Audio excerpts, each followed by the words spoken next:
오늘은 좀 주제가 그 분야예요. 다들 궁금해하는 거.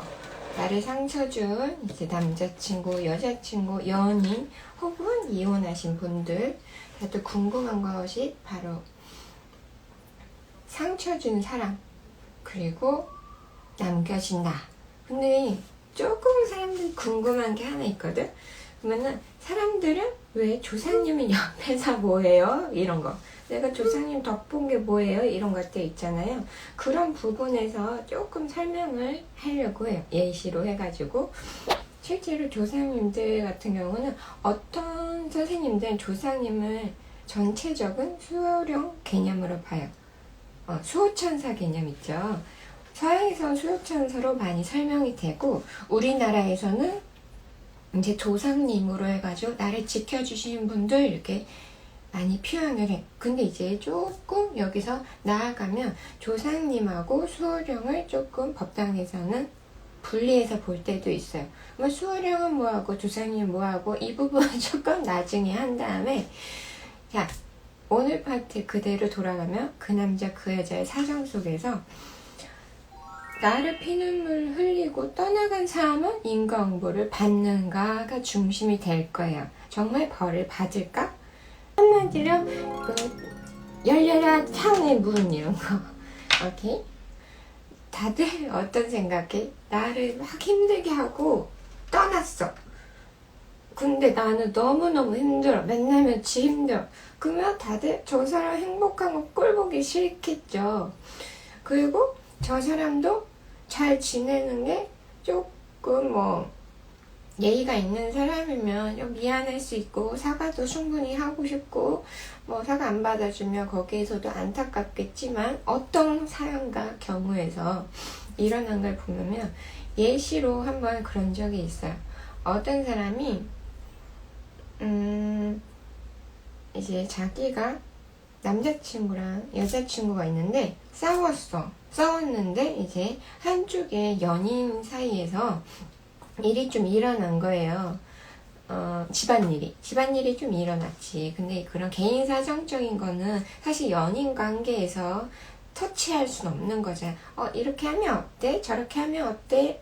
너가 그게 고민이구나 하고 멈추는 거까지는 조금 어느 정도 조상님들에서 예의가 갖춰진 부분이라고 생각을 하는데 자, 이때 사람들이 조금 중심적으로 본 게 조상님 뭐 하냐 했잖아. 조상님들은 24시간 지켜봐. 내 자손들을. 후손들은 24시간 지켜본다. 어떤 분들이 오시는지 8촌, 9촌까지 다 와서 구경하다 가실 때도 있고 혹은 직접적인 관계에서 와가지고 아이고 막 친할머니, 외할머니가 될 수 있고 중조 쪽에서 올 수 있고 너무 멀리 그렇게 하진 않아요. 그런 부분들 말고 저는 사촌 쪽에서도 올 수 있고 이렇게 계속 회의를 하기도 하고 혹은 아주 높은 도가 높으신 분들이 예를 들어서 김신혜를 다 다스리고 이렇게 하시는 큰 신령님들도 계세요. 신령님이라고 볼 수 있죠.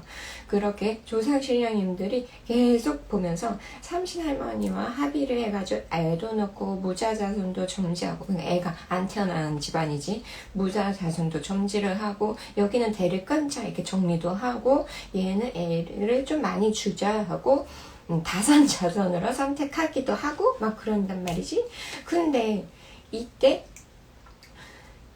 다른 이렇게 연인사 있잖아. 요즘은 이제 혼전 순결이 좀 흔하진 않잖아요. 혼전 순결이 흔하지 않는 상태에서 이런저런 이야기를 가면은 그걸 조상님들도 쟤한테 장가를 보낼까? 쟤한테 시집을 보낼까? 계속 엿듣고 계신단 말이지. 24시간 옆에 있으니까. 근데 만약에 이때 한쪽이 일방적으로나 혹은 내 감정이라던가 누가 봐도 저 말을 하면 안 되는데 이런 상황일 때 상대방의 가정사에 간섭하게 될 경우 이게 합의가 틀어져요. 조상님들끼리 아유 당신네 자손은 뭘 가르쳤길래 저런 말을 우리 집에 대해서 이야기를 해. 우리 집에 손 찍어물 해. 우리 집에서 어떤 이야기를 하는 거야 하면서 갑자기 욱하는 거. 한마디로 상견례 자리를 했어. 24시간 상견례 자리를 하고 있는 거야. 근데 상견례 자리 24시간 연인 사이에서 하고 있는데 이제 엄마 아빠가 듣기에는 아우 왜 우리 집안이 간섭하지? 아니 그 집 뭐 논을 이렇게 사시고 밭은 막 고추를 키우시고 이쪽 밭은 옥수수를 심으셔야죠. 막 이런 식으로 간섭을 하는 거야. 상대방의 자손이. 그러면은 이제 듣는 입장에서 부모님은 우리 집에 대해서 왜 함부로 간섭하지? 우리 집 고민인데 하고 화가 나서 이게 점점 틀어지는 거예요. 그렇게 예를 들어 이런 게 있어. 그러면서 틀어지면 어떻게? 후손들도 뭔가 막 권태기가 좀 빨리 온다던가 갑자기 진짜 뜬금없이 이별한다던가 이유가 없는 사정으로 헤어지는 경우가 되게 많거든? 근데 이때 피눈물 흘리면서 헤어지는 경우가 있어. 바람을 핀다던가 폭력이라던가 말도 안 되는 가스라이팅이 많아진다던가 정신적인 폭력, 육체적인 폭력 이런 걸 다 기반을 했을 때 절대 있으면 안 됐으면 뭐 하는 그런 일들 굉장히 많잖아. 그렇게 될 경우에는 혹은 이게 우정관계도 되고요, 사업관계도 되고요, 일반적인 뭐 학창시절 동창 다 포함돼요. 이게 꼭 사랑만 문제가 아니야. 시리즈라고는 했지, 남녀 시리즈라고 했지만 이게 인간관계에서도 똑같아요. 모든 인간관계, 모든 사람들은 조상님이 있잖아. 조상님들 다 24시간 경청하고 있단 말이지.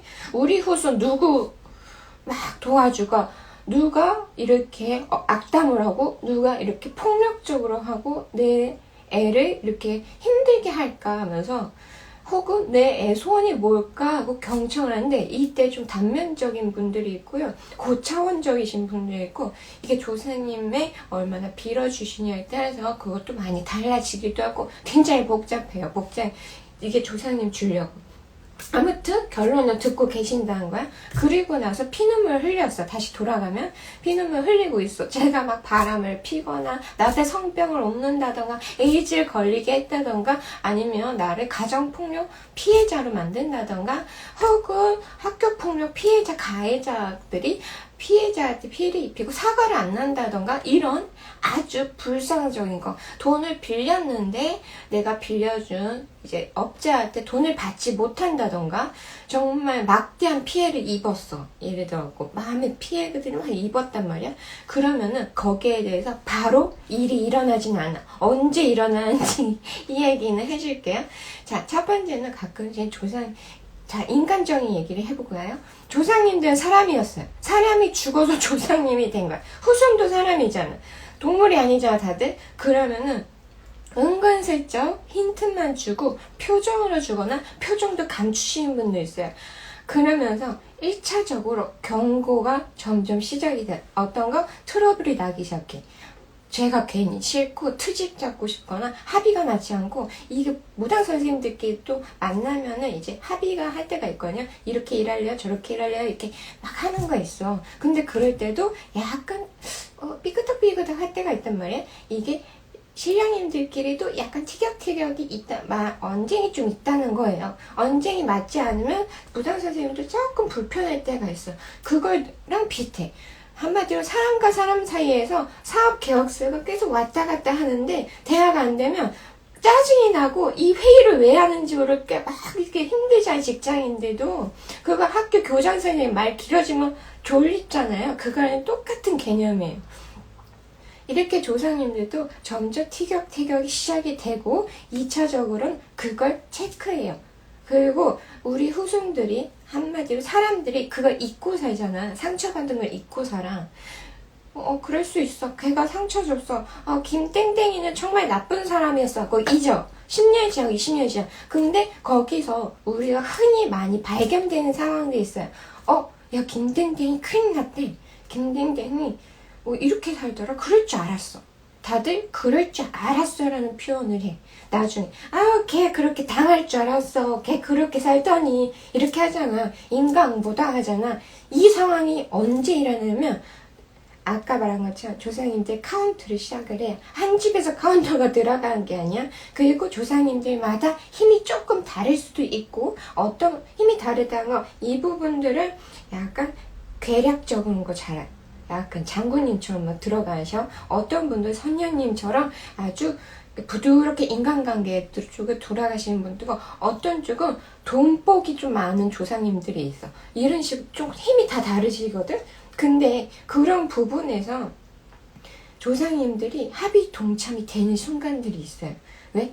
업이 터지는 순간이 있어. 어떤 식으로 예를 들어 영매라던가 입보살이 무섭다고 입에 힘이 센 사람들 있죠. 빌고 사는 비손 자손들이라던가 무당 줄력의 집안 자손들이라던가 굉장히 조금 기도력이 높은 도력이 높은 자손이라던가 약간 이런 좀 영매로서 생활하시는 분들 있죠. 그런 분들이 진짜 물집 터지기 직전에 살짝 건드려. 제가 정말 잘못됐으면 좋겠어. 한다던가, 누가 정말 주술을 부려서 저주를 시작을 한다던가, 아니면 구시라도 지내서 하면 안 되는 구시긴 해요. 저 사람보다 내가 더 잘나게 해주세요. 근데 축복이자 저주가 되는, 합격구가 똑같은 의미라 했잖아요. 내가 합격을 하면 상대방은 불합격을 해야 돼. 누군가는 불합격을 해야 돼. 20명이 정원인데 이해가 됐지? 이런 상황이 온다던가 축복과 저주에 동시에 오는 상황들이 있단 말이지. 그때 조상님들 다 같이 막 합의 동창가 막 강신의, 최신의, 송신의, 뭐 김신의, 이신의, 윤신의 다 합쳐서 들어가. 이날이 왔구나 하면서 한번 재수없기 시작하면 더더더더더 재수없는 사람들 있잖아. 특히 운이 낮은 시기, 사고수가 들어오는 시기, 뭐 인간관계 풍파가 오는 시기, 막 삼재, 물불, 바람이 들어오는 시기, 이런 시기에 조상님들이 치고 들어오기 시작해요. 모두 다 같이. 그러면 어차피 얘가 다치고 혼날 시기야. 그러면은 톡 건드린 거야. 혹은 누가 주술을 얘를 저주하고 있어. 그러면은 다 같이 몰려 들어와요. 여기 드디어 걔가 저주를 당한대. 걔가 드디어 혼난대. 이러면서 호로로 와. 그러면서 옆에서 이렇게 슬쩍 보면서 내가 누구네 조상인데 라고 한다던가, 아니면 얘한테 약간 우리 애가 조금 울었는데 하고 들어와.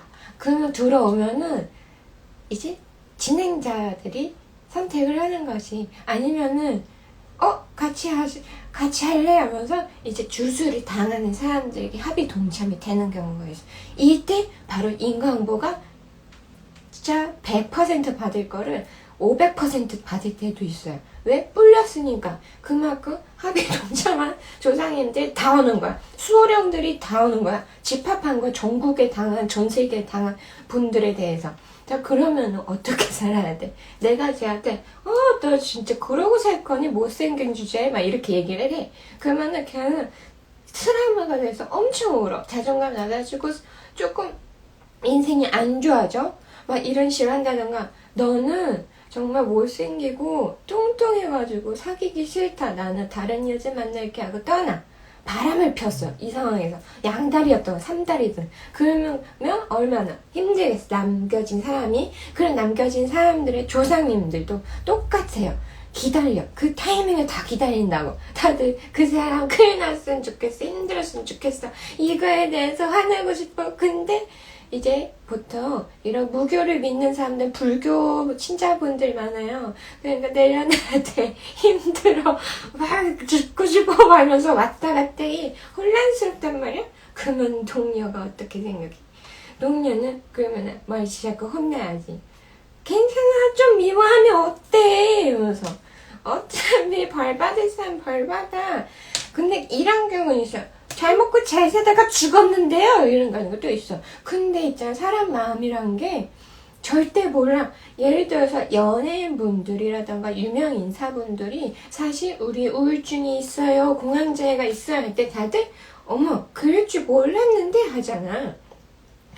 뉴스 기사만 해도 유명 배우라던가 유명 감독님조차 나는 인터뷰를 하다 책상 밑에 탁자 밑에 들어갈 정도 공황장애가 심하다. 아니면은 뭐 어떤 개그맨 같은 경우는 아예 TV 출연을 몇 년 동안 안 하고 잠수를 경우도 있죠. 엄청 떴을 때 하필. 그런 것처럼 정말 힘든 순간은 아무도 몰라. 그러기 때문에 여러분들이 힘들다, 제가 잘못했으면 좋겠어 한다고 하면은 절대 그런 부분에 대해서 크게 너무 죄책감 안 가졌으면 좋겠는데, 뭐 분명한 거는 정말 누가 봐도 객관적일 땐 욕해도 되지만 어쩔 때는 이것도 필요해. 너는 너무 냉소적이야. 그래서 너의 곁에 사람들이 오지 않는 거야. 나도 떠날게. 나도 너의 곁에 지키는 게 너무 힘들어. 너는 객관적이라고 나에게 도움을 준다고 하더라도 나는 그게 상처고 너와 함께 할 수 없어. 이렇게 얘기해서 했어. 근데 이게 이상하게 주관적인 것 같아. 그것 또한 주관일 거예요. 이해가 돼? 깨달아야 되는 상처는 있어. 그 시절 인연이라 하기도 하고 이별로서 극복해야 되는 내 시기, 돌을 닦는 시기 있잖아. 이별수가 들어와.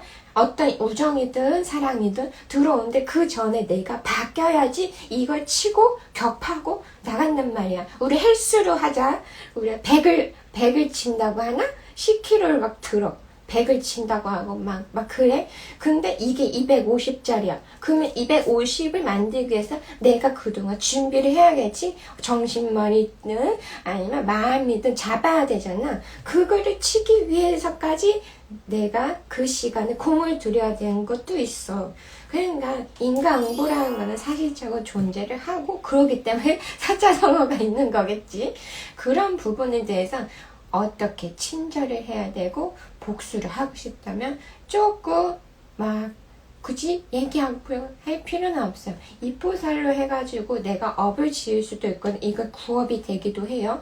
구업이 되기도 하고 시박의 참재가 되기 때문에 이런 부분에는 굳이 일부러 할 필요는 없어. 마음속으로 충분히 육체적으로 울면은 조사연들 어차피 카운터를 시작을 하고 때에 따라서 간다는 그거 잊지 않았으면 좋겠어요.